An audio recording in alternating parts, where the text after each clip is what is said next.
Hi everyone, అందరూ ఎలా ఉన్నారు? నేనైతే చాలా బాగున్నాను. మీరు బాగున్నారని అనుకుంటున్నాను. Welcome to Sindhu's Telugu vlogs. ఈరోజు వ్లాగ్లో వచ్చేసి మంచి రెసిపీస్ అయితే చూపిస్తున్నానండి. మీరు తప్పకుండా వీడియో లాస్ట్ వరకు చూడండి. మంచి మంచి రెసిపీస్ అయితే ఉంటాయండి. మార్నింగ్ బ్రేక్ఫాస్ట్ అయితే ఇలా గోధుమ అట్టలు చేసుకొని టమోటా చట్నీతో తినేసాము. నెక్స్ట్ ఆఫ్టర్నూన్కి వచ్చేసి మంచి రెసిపీ అండి, ఎమ్మి ఫ్రాన్స్ బిర్యానీ. నా స్టైల్లో ఎలా చేస్తాననేది చూపిస్తానండి. చాలా బాగుంటుందండి. వీడియో లాస్ట్ వరకు చూస్తేనే మీకు అర్థమవుతుంది. వీడియో లాస్ట్ వరకు చూడండి. ఇలాంటి మంచి మంచి రెసిపీస్ ఇంట్లో చేసుకొని తింటేనే మనకి హెల్తీ అండి, బయట తినడం కన్నా. మార్కెట్ నుండి ఫ్రాన్స్ తీసుకొచ్చుకొని ఇలా చక్కగా క్లీన్ చేసుకుంటున్నాను. బ్యాక్ బోన్ కూడా క్లీన్ చేసుకుంటున్నానండి. దీనికి ఇలా క్లీన్ చేసుకుంటేనే మనకి హెల్తీ అండి. అలా క్లీన్ చేసుకోకపోతే మంచిది కాదు ఆరోగ్యానికి. అందుకనే బ్యాక్ పార్ట్తో సహా నేను క్లీన్ చేసుకుంటున్నాను నీట్గా. నెక్స్ట్ కల్లుప్పుతో బాగా వాష్ చేసుకొని క్లీన్ చేసుకోవాలి ఫ్రాన్స్ అన్నిటినీ. ఇప్పుడు మంచిగా క్లీన్ చేసుకున్న ఫ్రాన్స్ని మ్యాగ్నేట్ చేసుకుందాం. ఫస్ట్ ఆఫ్ ఆల్ సాల్ట్ వేసుకుందాం, తగినంత సాల్ట్. కారం, మీకు స్పైస్కి తగ్గ కారం వేసుకోండి.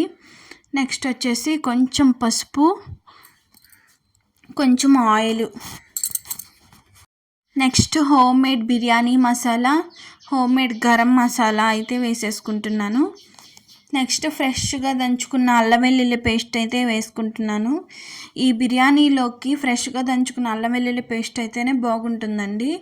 Next whole biryani masala. Spices అన్నీ మనం సరిపడా వేసుకోవాలండి. ఎక్కువైనా బాగోదు, తక్కువైనా బాగోదు. మనం అడ్జస్ట్ చేసుకుంటూ సరిపడా వేసుకుంటేనే బిర్యానీ టేస్ట్ వస్తుందండి. నెక్స్ట్ అయితే పుదీనా, కొత్తిమీర వేసుకుంటున్నాను. కొంచెం కసూరి మేతి ఎక్కువైనా బాగోదు, తక్కువైనా బాగోదు, చూసుకొని కొంచెం వేసుకోండి. నెక్స్ట్ బిర్యానీ ఆకు 1/2 లెమన్ స్క్వీజ్ చేసుకొని వేసుకుంటున్నాను. కొంచెం పెరుగు. ఈ స్పైసెస్ అన్నిటిని మిక్స్ చేసుకొని మ్యాగ్నేట్ చేసుకొని చక్కగా ఫ్రీజర్లో 1 అవర్ స్టోర్ చేసుకుంటే పీజు మంచిగా టెండర్గా సాఫ్ట్గా ఉంటుంది. ఇప్పుడు దీన్ని అయితే ఫ్రీజర్లో స్టోర్ చేసుకుంటాను 1 అవర్. బాస్మతి బియ్యం కూడా 1 అవర్ అయితే నానబెట్టుకొని ఉంచుకున్నాను. ఆ క్లిప్ మిస్ అయింది.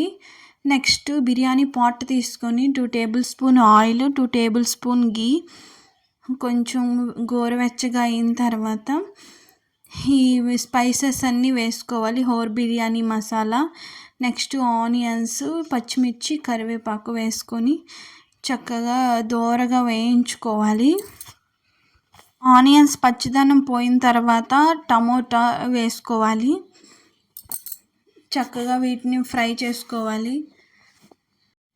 ఇలా కుక్ అయితే సరిపోతుంది. ఈ టైంలోనే మనం మ్యాగ్నేట్ చేసి పెట్టుకున్న ఫ్రాన్స్ని దీనిలో వేసేసుకుందాం. దీనిలో చాలా వాటర్ అయితే వస్తాయండి. ఈ గ్లాస్ మాత్రమే వాటర్ పోసుకుంటున్నాను, ఎక్కువ వాటర్ పోసుకోవద్దండి. దీనిలోనే వాటర్ చాలా ఊరుతాయి. నెక్స్ట్ ఇంకో స్టవ్ మీద ఆల్రెడీ నానబెట్టుకున్న బియ్యాన్ని దేనిలో అయితే నానబెట్టుకున్నానో దానిలోనే నేను కుక్ చేస్తున్నాను. మామూలుగా అయితే వేరే పాట్లో కుక్ చేయొచ్చు, నేనైతే దానిలోనే కుక్ చేస్తున్నాను. దానిలో కొంచెం గీ వేసుకొని టేస్ట్కి సరిపడా సాల్ట్, బిర్యానీ ఆకు, హోల్ బిర్యానీ మసాలా. రైస్లోకి అయితే ఇంతేనండి. మీకు కావాలంటే పుదీనా, కొత్తిమీర కూడా వేసుకోవచ్చు. నేనైతే ఏం వేయలేదు. ఇదిగోండి ఫ్రాన్స్ కూడా కుక్ అయిపోయినాయి.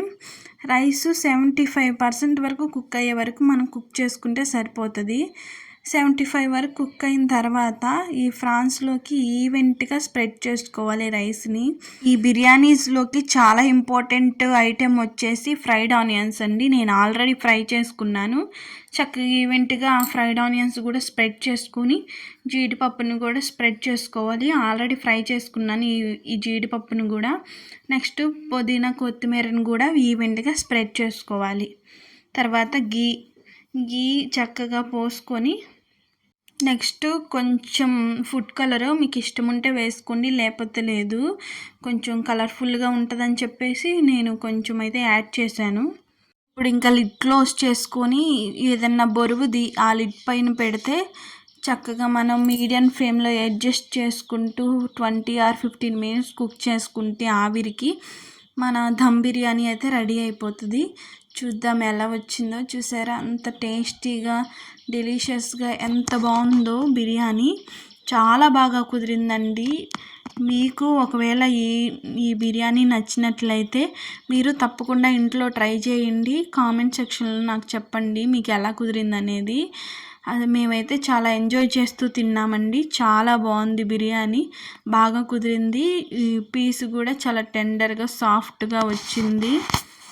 నెక్స్ట్ అయితే చికెన్ దమ్ బిర్యానీ కూడా చేసి చూపిస్తాను నా స్టైల్లో. చూసారా ఎంత బాగుందో ఫ్రాన్స్ దమ్ బిర్యానీ. ఇంత కష్టపడి బిర్యానీ చేసినందుకు కొంచెం ఒక్క లైక్ వేసుకోండి ఈ వీడియోకి. నెక్స్ట్ అయితే మంచి రెసిపీని మీకు చూపిస్తాను. వేడి వేడి పకోడీ అండి. చల్లగా వాన పడుతుంది, అందుకనే ఇంట్లో ఈవినింగ్ టైంలో స్నాక్స్గా ఈ పకోడీ చేశాను. నా స్టైల్లో ఈ పకోడీ ఎలా చేశాను అనేది మీకు చూపిస్తాను ఈ వీడియోలో, చూసేయండి. ముందుగా ఒక కడాయి తీసుకొని దానిలో ఆయిల్ హీట్ చేసుకుంటున్నాను. ఈ ఆయిల్ హీట్ అయ్యేలోపు మనం ఈ పకోడీ మిక్స్ని ప్రిపేర్ చేసుకుందాం. 250 గ్రామ్స్ శనగపిండిని తీసుకుంటున్నాను. శనగపిండిలో కొంచెం మీ టేస్ట్కి సరిపడా కారం, సాల్ట్, వాము వేసుకుంటున్నాను. నెక్స్ట్ అయితే చిన్నగా తరిగిన పచ్చిమిర్చి, ఆనియన్స్ వేసుకుంటున్నాను. నెక్స్ట్ అయితే ఈ విస్కర్తో నేను ట్రై చేశానండి మిక్స్ చేద్దామని. చాలాసేపు ట్రై చేసే కానీ నా వల్ల అయితే అవ్వలేదు. ఇంకా హ్యాండ్తోనే నేను మిక్స్ చేసుకున్నాను.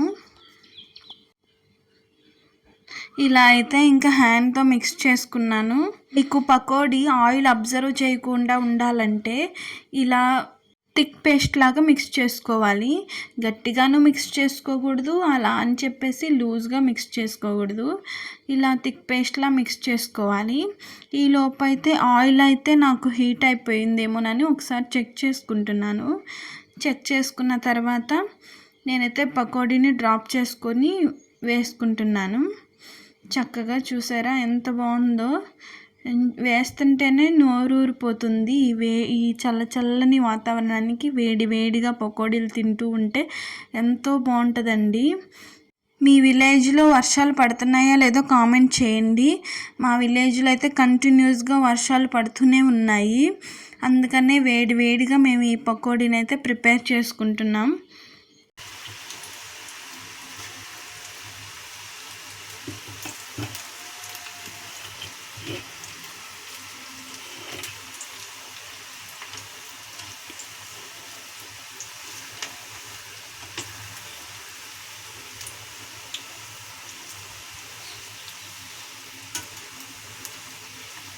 చూసారా మంచిగా అయితే కుక్ అయిపోయినాయండి. చక్కగా వేడి పకోడీ పైన క్రిస్పీగా లోపల సాఫ్ట్గా వచ్చినాయండి పకోడీ. అయితే ఎక్కువ తినాలనిపిస్తుందండి. అయితే వేడి పకోడీ ఇంట్లో ప్రిపేర్ చేసేయండి. ఈ రెసిపీస్ మీకు ఎలా అనిపించినాయి? నచ్చినట్లయితే please do like and share and subscribe Sindhu's Telugu vlogs. Thank you for watching my video.